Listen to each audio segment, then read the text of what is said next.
अभी तक हमने जो स्टडी किया था वो था क्लोज सिस्टम्स के बारे में। क्लोज सिस्टम पे किस तरह हम एनर्जी बैलेंस लगाते हैं, एनर्जी बैलेंस में कौन कौन सी टर्म्स इन्वॉल्व होती हैं। Now we will talk about the open systems, क्योंकि प्रोसेस इंडस्ट्री में ज़्यादातर तो ओपन सिस्टम्स ही हो रहते हैं। आपके पास जो manufacturing of urea, ammonia, calcium ammonium nitrate, diammonium phosphate कोई भी हो, उसमें ज़ाहिर है एक ओपन प्रोसेस होता है। तो ओपन सिस्टम में कौन सी तब्दीली आती है? अभी तक हम जो क्लोज सिस्टम में देखा था हमने, we had this energy balance equation, del U the change in internal energy plus del EK the change in kinetic energy plus del EP the change in potential energy equals Q heat transferred to or from the system minus W the shaft work, right? Now the change which will happen for open system वो क्या होगी? वो दो होंगी। Number one के अब यहाँ पे आपके पास शाफ्ट वर्क की जगह फ्लो वर्क भी आ जाता है, क्योंकि जब आपके पास ओपन सिस्टम होगा तो there will always be some flow work as well. Shaft work क्या था? Due to the work done by the agitator, work done by the impeller, work done by the blades of a turbine, work done by a piston of a cylinder, इस तरह के moving part जो work done कर रहे होते थे उसको हम कहते थे शाफ्ट वर्क। अब फ्लो वर्क क्या है? The rate of work done by the fluid at the system outlet minus the rate of work done on the fluid at the system inlet. अब जाहिर है ओपन सिस्टम में आपका जो, अगर सिस्टम आपका है रिएक्टर, तो रिएक्टर के अंदर कोई चीज आ रही होगी इनपुट, और रिएक्टर के बाहर प्रोडक्ट जा रहा होगा। तो इनपुट के लिए कुछ वर्क डन करना पड़ेगा आपके रिएक्टेंट्स को, रिएक्टर तरह कुछ वर्क डन करना पड़ेगा आपके प्रोडक्ट्स को रिएक्टर से बाहर सराउंडिंग्स में पहुंचाने के लिए। तो there will be work done at the input and there will be work done at the output. अच्छा, वर्क होता क्या है? वर्क होता है the product of force and displacement, the product of force and distance, F into D। तो जाहिर है the force will be acting on the fluid and it will be moving through some distance. तो ये work done है जिसको कहते हैं flow work. तो अब ये जो फ्लो वर्क है इसकी एक्सप्रेशन डिराइव करने के लिए उन्होंने ये एक सिंपल सी एग्जांपल दी हुई है कि आपका प्रोसेस यूनिट है, इसमें इनपुट में जो फ्लूइड आ रहा है उसको कुछ प्रेशर है, कुछ वॉल्यूमेट्रिक फ्लो रेट है, आउटपुट को का भी कुछ प्रेशर है, कुछ वॉल्यूमेट्रिक फ्लो रेट है। इन दोनों का अगर हम प्रोडक्ट ले लें तो यूनिट्स क्या बनेंगे? Newton per metre square multiply by metre cube per second. So it will have the units of newton metre per second, and newton metre you know is called joule. So joule per second. So it has the unit of work, क्योंकि joule per second is equal to watt. So fluid at a pressure P in enters a pipe at a volumetric flow rate V in and exits at a pressure P out and volumetric flow rate V out. So the fluid that enters the system has work done on it by the fluid just behind it. यानी कि जाहिर है पीछे से work done कर रहा है ना, जो फ्लूइड उस जो एंटर हो रहा है उसके पीछे वाला जो फ्लूइड है, तो वो वर्क डन क्या होगा? The product of p in and v in. और जो लीव कर रहा है फ्लूइड उस पे वर्क सराउंडिंग्स में किया जा रहा है which is called p out v out. So flow work is equal to p out v out, यानी कि del p v out minus p in v in, del p v in. Okay, अब ये term भी हमारे जो balance equation है उसमें add हो जाएगी। सिर्फ फ्लो शाफ्ट वर्क नहीं रहेगा, बल्कि ओपन सिस्टम के लिए आपकी ये जो 7.4-4 इक्वेशन है that will be added in the overall balance. तो उससे क्या फर्क पड़ेगा ये देखते हैं कि उससे पहले इंथैल्पी बाद में देखते हैं कि उससे फर्क क्या पड़ेगा। तो steady state open system energy balance, बल्कि हमें इंथैल्पी पहले करनी पड़ेगी क्योंकि इसकी वहां पे जब जो फर्क पड़ेगा उससे रिलेटेड है इंथैल्पी। अच्छा जी, तो अब हम स्टार्ट कर लेते हैं स्पेसिफिक प्रॉपर्टीज एंड इंथैल्पी। अब ये कुछ चीजें आप मे बी CPP 1 में भी पढ़ चुके हों कि there are intensive properties and there are extensive properties. Extensive properties कौन सी होती हैं? That are proportional to the quantity of the material. Intensive होती हैं इंडिपेंडेंट ऑफ द क्वांटिटी। जैसे आपके जो mass, moles, volume, kinetic energy, potential energy, internal energy, ये सारी चीजें जो होती है ना वो डिपेंड करती हैं आपकी क्वांटिटी पर, डिपेंड करती हैं आपकी क्वांटिटी पर, ठीक है। जाहिर है वॉल्यूम क्वांटिटी है, मास क्वांटिटी है, मोल्स क्वांटिटी है, काइनेटिक एनर्जी भी डिपेंड करती है क्वांटिटी पे। काइनेटिक एनर्जी हम हमेशा कहते हैं किलो जॉल पर मोल या किलो जॉल पर किलोग्राम। तो अगर जितने किलोग्राम होंगे उससे आपकी काइनेटिक एनर्जी की वैल्यू चेंज हो जाएगी। पोटेंशियल एनर्जी भी इसी तरह kilo joule per kilogram. Internal energy भी it is also dependent on the quantity. जबकि इंटेंसिव प्रॉपर्टीज कौन सी हैं? Temperature, pressure, density, they are intensive properties. अब देखें वाटर जो है वो एक छोटे से कप में या वाटर एक बहुत बड़ी बाल्टी में, क्या उसकी डेंसिटी में फर्क होगा? No. Density which is mass per unit volume it remains the same. Water समंदर का है या वाटर एक छोटे से पॉन्ड का है, उसकी डेंसिटी सेम रहती है। Temperature again it does not depend upon the quantity. Temperature एक पूरे मटेरियल का, एक चेयर का टेम्परेचर या फिर एक छोटे मतलब के एक ब्लॉक का टेम्परेचर, वो सेम भी हो सकता है। It does not depend upon the quantity, the amount of material, right. और प्रेशर के साथ भी सेम ही है। तो जो चीजें, जो क्वांटिटीज मटेरियल की क्वांटिटी पे डिपेंड करती हैं, they are called as extensive properties, while जिनको जो डिपेंड नहीं करती उनको कहते हैं इंटेंसिव प्रॉपर्टी। अच्छा, अब स्पेसिफिक प्रॉपर्टी क्या होती है? स्पेसिफिक प्रॉपर्टी, अगर आप इंटेंसिव प्रॉपर्टी को उसकी एक्सटेंसिव प्रॉपर्टी से डिवाइड कर दें तो आपके पास स्पेसिफिक प्रॉपर्टी बन जाती है। यानी कि किसी भी इंटेंसिव प्रॉपर्टी को divided by an extensive property, then it is known as a specific property. जैसे आपका जो वॉल्यूम है that is an extensive property, right. So अगर वॉल्यूम को डिवाइड कर दें हम उसके अमाउंट से, मास से, तो क्या हो जाएगा? That will form A specific property, हमें मिल जाएगी स्पेसिफिक वॉल्यूम। जैसे इन्होंने एग्जांपल दिया है कि अगर वॉल्यूम ऑफ अ फ्लूइड है 200 सेंटीमीटर क्यूब और मास ऑफ द फ्लूइड है 200 ग्राम्स, राइट। तो इसको अगर हम डिवाइड कर देंगे, यानी कि वॉल्यूम को डिवाइड कर दें by the mass, then you have the specific volume of the fluid, right. So और इसी तरह आप आगे देखेंगे कि अगर मास फ्लो रेट से भी डिवाइड करते हैं तो आपके पास स्पेसिफिक वॉल्यूम बन सकता है। तो आगे हम पढ़ते हैं कि इससे आप फेमिलियर हैं क्योंकि स्पेसिफिक वॉल्यूम, और फिर एक और चीज़ आ जाती है स्पेसिफिक इंथैल्पी।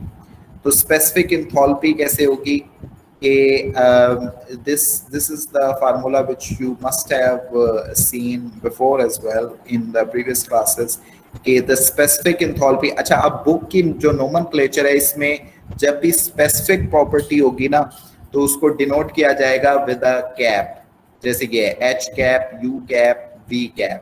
इसका मतलब है कि this is a specific volume, this is specific internal energy and this is specific enthalpy. Specific enthalpy के यूनिट क्या होंगे? किलो जॉल पर मोल भी हो सकते हैं और किलो जॉल पर किलोग्राम भी हो सकते हैं। इंटरनल एनर्जी के यूनिट किलो जॉल पर मोल भी, किलो जॉल पर किलोग्राम भी, क्योंकि बेसिकली ये हैं extensive properties divided by their amount, ठीक है।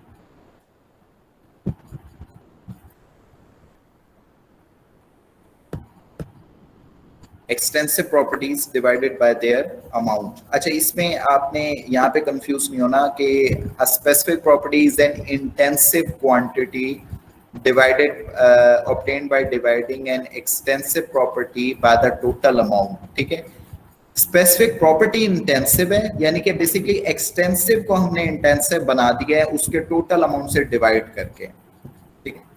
तो इस तरह से ये स्पेसिफिक प्रॉपर्टी बन जाती है। अच्छा, इसी तरह जो बुक में नोमेनक्लेचर यूज किया है, अगर डॉट साइन है ऊपर तो इसका मतलब है रेट है, डॉट साइन डिनोट्स रेट। अगर मास है तो एम है और m डॉट है तो इसका मतलब मास फ्लो रेट है, अगर v है तो वॉल्यूम है, अगर v डॉट है तो वॉल्यूमेट्रिक फ्लो रेट है।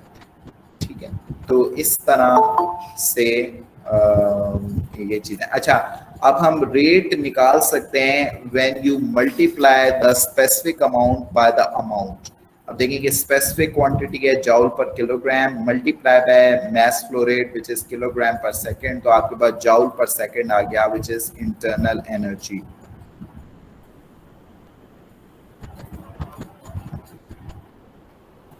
राइट, तो इस तरह आपके पास अब H is equal to U plus PV।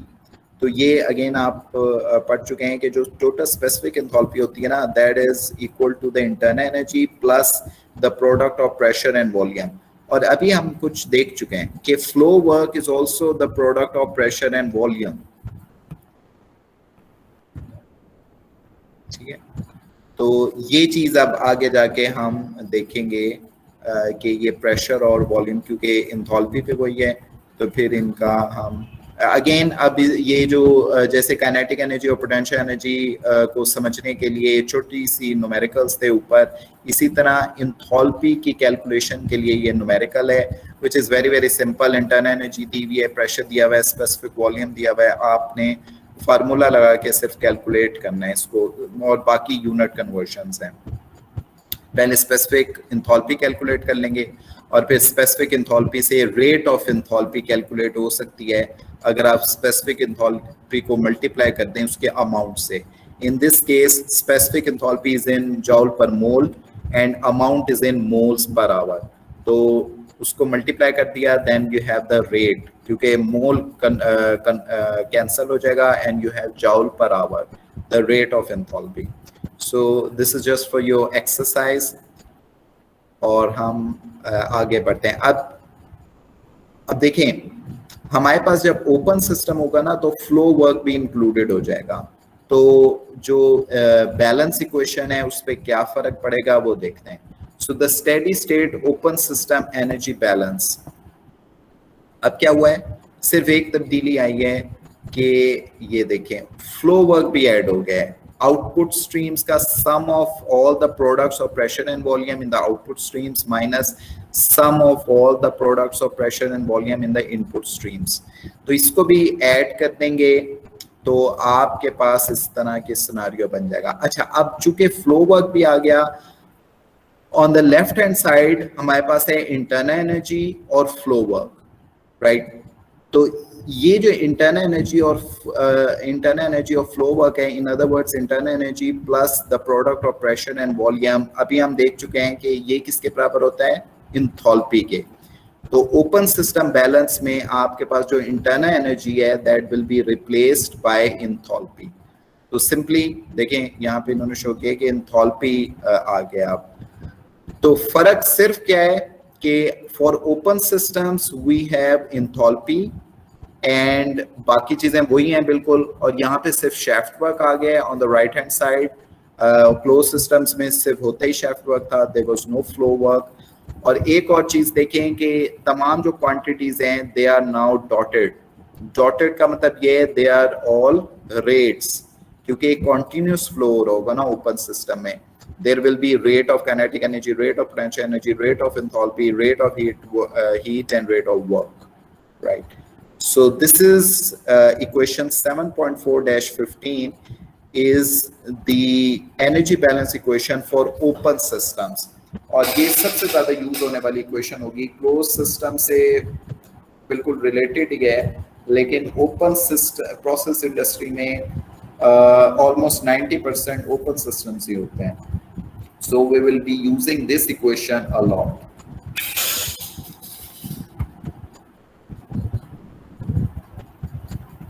अब इसकी डेमोन्स्ट्रेशन देखते हैं आगे।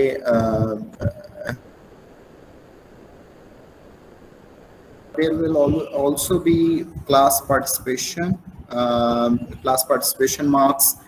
तो साथ साथ मतलब कि मैं कोई क्वेश्चन अगर आपसे पूछता हूँ, so if you are able to answer that then you will get some marks which will continue to grow, और फिर एंड में हम असेस करेंगे कि आप जो पार्टिसिपेट करते रहें actively So they will get a boost in their sessional marks, right? So this is to during the lecture, physical as well as online, ताकि आप सोए ना, आप attentive हों, because the main criteria जिससे आप रहते हैं वो आपके sessional marks ही होते हैं, right? So अब ये हमारे पास equation है del H plus del EK plus del EP is equal to Q minus WS. तो इसको अब हम use करेंगे in the upcoming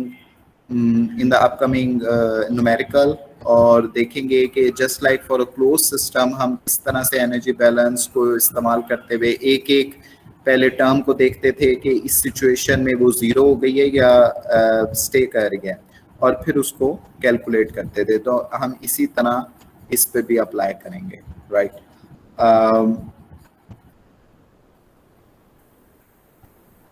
तो शुरू करते हैं हम नेक्स्ट एग्जांपल से, example 7.4-2. So this is a very important and a very good example to illustrate how to apply energy balance on an open system. आपके पास एक टरबाइन है, उस पे उसमें जो सिचुएशन दी हुई है वो जरा देखते हैं। 500 kilograms per hour of steam drives a turbine, right? The steam, अच्छा आप ये तो आप लोगों को पता होगा कि स्टीम को हमेशा ड्राई स्टीम, टरबाइन को हमेशा ड्राई स्टीम चलाती है। आप में से कोई बता सकते हैं कि what is wet steam and what is dry steam?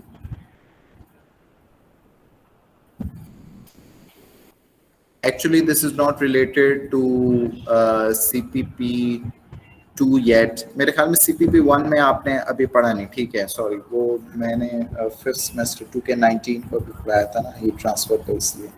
So you will study it in the next lecture actually कि वेट स्टीम और ड्राई स्टीम क्या होती है। अच्छा, अब 500 kilograms per hour of steam drives the turbine. The steam enters the turbine at 44 atm and 450 degrees C at a linear velocity of 60 meter per second and leaves at a 0.5 meter below the turbine inlet at atmospheric pressure and a velocity of 360 meter per second.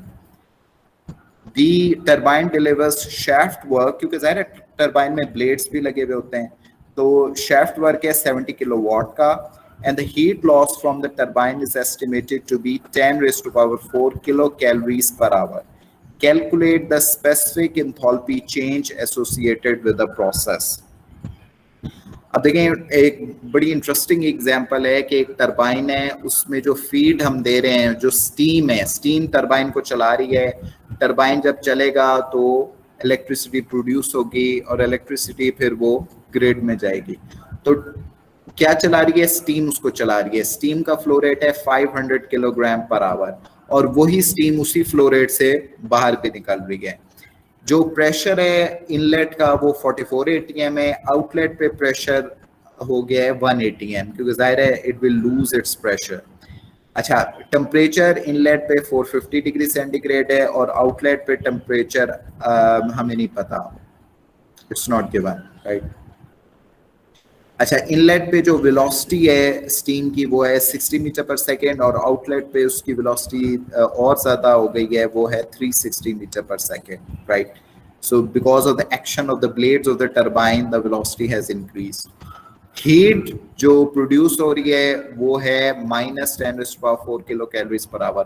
Y minus? Because ये previously आपको mention किया था कि when the heat is released from the system to the surroundings, it will be considered as negative. When the heat will come from the surroundings to the system, it will be considered as positive. और जो shaft work है that is 70 kilowatt, ठीक है? तो ये चीजें given है। अब हम चूंकि ओपन सिस्टम है, इस पे लगाते हैं balance. So we have these 5 terms in the balance: del H, del EK, del EP, Q and WS। अब इसमें एक एक करके हम देखते हैं कि कौन सी चीजें जीरो हैं। सबसे पहले del H, क्या एंथैल्पी चेंज इसमें जीरो होगी? अब देखें, इंटरनल एनर्जी के बारे में हमने क्या कहा था कि when there is a temperature change, when there is a phase change, or when there is a chemical reaction occurring, तो डेफिनेटली आपकी कोई ना कोई इंटरनल एनर्जी होगी। तो यहाँ पर आप देख सकते हैं कि there is a temperature change, so the enthalpy will be there क्योंकि इंटरनल एनर्जी भी होगी, और इसके अलावा ये है कि फ्लो वर्क भी हो रहा है, so definitely there will be enthalpy. अच्छा, और उसी को उन्होंने कह दिया है कि आपने कैलकुलेट भी इंथॉल्पी को ही करना है, calculate the specific enthalpy change, right. अच्छा, फिर आ जाती है बात काइनेटिक एनर्जी की। क्या काइनेटिक एनर्जी होगी? 1/2 mv²। उसके लिए ज़रूरी है कि आपकी जो आउटपुट वेलोसिटी हो और इनपुट वेलोसिटी हो वो फ़र्क हो। अगर कांस्टेंट होगी तो डेल वी जो है वो 0 हो जाएगी और आपकी काइनेटिक एनर्जी भी 0 हो जाएगी। इस केस में हमारे पास आउटपुट वेलोसिटी है 360 or input velocity is 16. So there's a definite change in the velocities at the input and the output. So there will be kinetic energy. Now, what about the potential energy? If there's no change in height, then the potential energy is 0. If there's a change in height, then we will have to calculate potential energy with the formula mg del z. तो यहाँ पे इन्होंने लिखा हुआ है कि जो leaving है वो 5 मीटर बिलो है from the point at which this input, so output is 5 meter below the point where there's input, so there's definitely potential energy. तो potential energy भी हम calculate करेंगे, ये भी रहेगा। What about Q? Q उन्होंने खुद mention कर दिया 10⁴ किलो कैलोरीज पर आवर, तो वो तो है ही है। फिर what about WS, the shaft work? Shaft work is also given 70 kilowatts, so this is also there. So in this equation, every term needs to be calculated, right? अच्छा, Q और WS इन्होंने direct दे दिए। Kinetic energy हमें calculate करनी पड़ेगी, potential energy भी calculate करनी पड़ेगी। हमारे पास चीज़ें सारी हैं, बस हमने थोड़ा सा यूनिट को कन्वर्ट करना है और हमारे पास वैल्यूज आती जाएंगी। तो सबसे पहले जो मास फ्लो रेट है that is given in 500 kilograms per hour, so we will convert it, क्योंकि वेलोसिटी सेकंड में दी हुई है तो हम एक सिस्टम बनाएंगे, MKS सिस्टम में हम बात करेंगे। So we will convert it from hours to seconds. तो ये हमने यहाँ पे मास फ्लो रेट को 500 किलोग्राम पर आवर से किलोग्राम पर सेकंड में कन्वर्ट किया। You know 1 hour is equal to 3600 seconds, तो इसकी मदद से हमने इसको कन्वर्ट कर लिया, that is 0.139 kilogram per second, right. फिर हम देखते हैं kinetic energy. Kinetic energy is equal to m/2 1/2 m u2² minus u1², right. So mass flow rate that is given 0.139,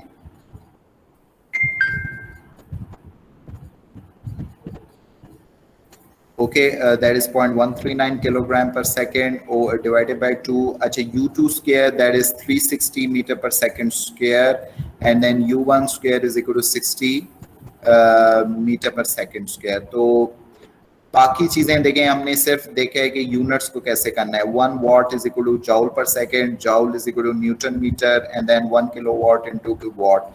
तो अच्छा, अब यहाँ पर इसको सॉल्व करने के लिए ना आपको ये बनाना पड़ेगा कि you will have to select a single unit, क्योंकि every term in this energy balance equation must have the same units. पहले इसको प्लस माइनस करने के लिए, ये तो आपको पता है एलिमेंट्री चीज़ है कि तमाम के टर्म्स की जो यूनिट्स हैं वो सेम होने चाहिए। तो इन्होंने चूज किया किलोवाट। अब आपको लकीर का फिकीर बनने की जरूरत नहीं है कि आप किलोवाट ही चूज करें, आप वॉट भी चूज कर सकते हैं, doesn't matter as long as the units are consistent. तो इन्होंने किलोवाट में इसको कन्वर्ट किया, that is equal to 8.75 kilowatt. अब आ जाते हैं जी पोटेंशियल एनर्जी पे। Potential energy is equal to mg z2 minus z1. Mass flow rate is 0.139 kilogram per second. जो acceleration due to gravity है that is 9.8 meter per second square. और in other words meter per second square में भी होती है या फिर Newton per kilogram, right? क्योंकि अगर आप कन्वर्ट करेंगे 1 newton is equal to kilogram metre per second square, so metre per second square will cancel and you are left with newton per kilogram. Then Z2 minus Z1। अच्छा, Z1 आप ले लेते हैं reference, ये reference plane is the point at which there is input. अगर हम इसको reference plane ले लें तो जो आउटपुट है वो क्या है 5 मीटर, और किस डायरेक्शन में, बिलो। अब हम ऊपर पढ़ चुके हैं कि जब अबव जाएंगे ना then it will be positive, जब बिलो जाएंगे then it will be negative, ठीक है। तो बिलो जा रहे हैं रेफरेंस से तो वी विल हैव -5। तो basically Z1 is equal to 0, Z1 ये रेफरेंस है, Z2 is equal to -5 metre. तो Z2 minus Z1 is equal to -5 meter, right? So this is -5 and then ये मल्टीप्लाई करके अगेन किलोवाट में answer आएगा -6.81 into 10⁻³ kilowatt. Q given है लेकिन हमें उसके यूनिट्स को कन्वर्ट करना पड़ेगा। We will have to convert this calories into watt and we will convert this hour into second। तो ये हमने कन्वर्ट किया, we have -11.6 kilowatt. Finally WS ये हमारे पास एज इट इज है 70 किलोवाट, तो इसको ऐसे ही रहने देंगे। अब हमारे पास देखें kinetic energy, potential energy, heat and work, ये सारे किलोवाट में आ गए। We can just place them in the equation 7.4-15 to get the enthalpy change। तो enthalpy change आ जाएगी that is -90.3 kilowatt. So this is the change in enthalpy। अब उन्होंने कहा है कि रेट ना मालूम करें बल्कि calculate the specific enthalpy change। तो हमारे पास अभी आया है रेट इन किलो जॉल पर सेकेंड किलोवाट में। तो स्पेसिफिक क्या होती है, किलोवाट पर किलोग्राम। तो आपका इजीली आ सकता है if you just divide it by the mass flow rate। So we will divide this change in enthalpy, rate of change of enthalpy, by the mass flow rate and we will get the units in kilojoule per kilogram, which is an extensive property divided by the amount। ठीक है, तो specific property बन जाती है -650 किलोजॉल पर kilogram. तो ये आपके पास टोटल इंथॉल्पी चेंज है पर किलोग्राम। 1 किलोग्राम जो स्टीम का आ रहा है उससे -650 किलो जॉल का मतलब ये है कि 650 किलो जॉल आपकी जो हीट है, एनर्जी है, वो टरबाइन से आपको मिल रही है, रिलीज हो रही है, सराउंडिंग्स में जा रही है, right.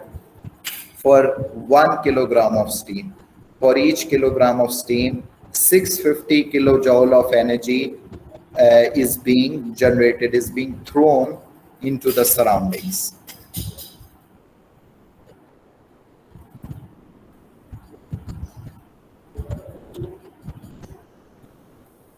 Right, so if you have any question about this numerical, you may ask।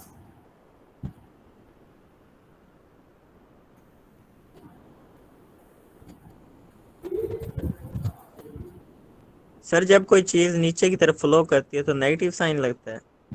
हाँ, इसमें पोटेंशियल एनर्जी की कैलकुलेशन के लिए ना ये तरीका है कि रेफरेंस आप सिलेक्ट करते हैं, रेफरेंस पॉइंट। अच्छा, रेफरेंस पॉइंट आप कुछ भी ले सकते हैं। अच्छा, ये भी हो सकता था कि आप इसको रेफरेंस पॉइंट ले लेते, ये जो बिलो पॉइंट है, ठीक है, फिर आपकी जो कैलकुलेशंस है वो तब्दील हो जाती हैं। अब अगर बिलो पॉइंट को आप रेफरेंस लेंगे और Z1 यानी कि फिर आपकी जो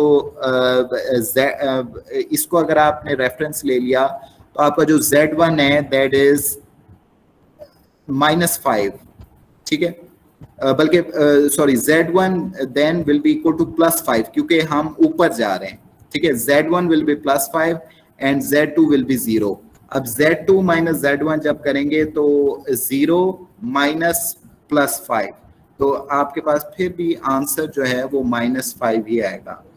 ऊपर आप देख लें कि इन्होंने इसी चीज़ को एक्सप्लेन किया हुआ है कि आप कोई भी रेफरेंस ले लें, आपका जो आंसर है वो सेम ही आता है। हाँ, आपने ये इस नोमेनक्लेचर को देखना है कि जब ग्रेविटी से ऊपर बात जा रही है तो फिर पॉजिटिव होगा, जब नीचे जा रही है कोई चीज़ तो नेगेटिव होगा। आप यहाँ पे देख सकते हैं जी।